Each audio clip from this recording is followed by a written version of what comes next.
Türkiyənin Ədliyyə naziri Akın Gürlek və həyat yoldaşı Elif Gülşah Gürlekə qarşı sui-qəsd hazırlamaqda şübhəli bilinən 2 nəfər saxlanılıb. Nazirə və xanımına hücum göstərişinin xaricdən gəldiyi iddia olunur.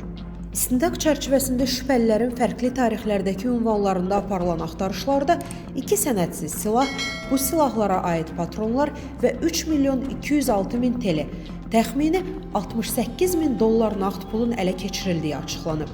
Onların barəsində həbs qərarının verilməsi tələb edilib. Qlobal Infoza danışan Qafqaz Strateji Araşdırmalar Mərkəzinin sədri, Türkiyəli politoloq Hasan Oktay deyib ki, Türkiyədə iqtisadi böhranın da təsiri ilə yeni cinayət növlərinin və dəstələrinin meydana çıxdığı bir dövrdə cinayət və mütəşəkkil cinayətkarlığa qarşı Ədliyyə naziri Akın Gürlekin başladığı geniş miqyaslı mübarizə istər-istəməz diqqətləri onun üzərinə yönəldib.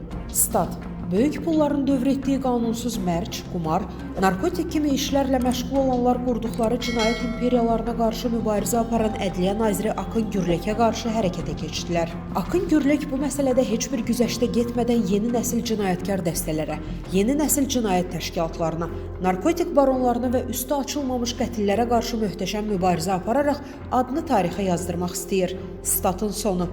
Əziz izləyicilər, xəbərlərdən məlumat əldə etmək üçün kanalımıza abunə ola bilərsiniz.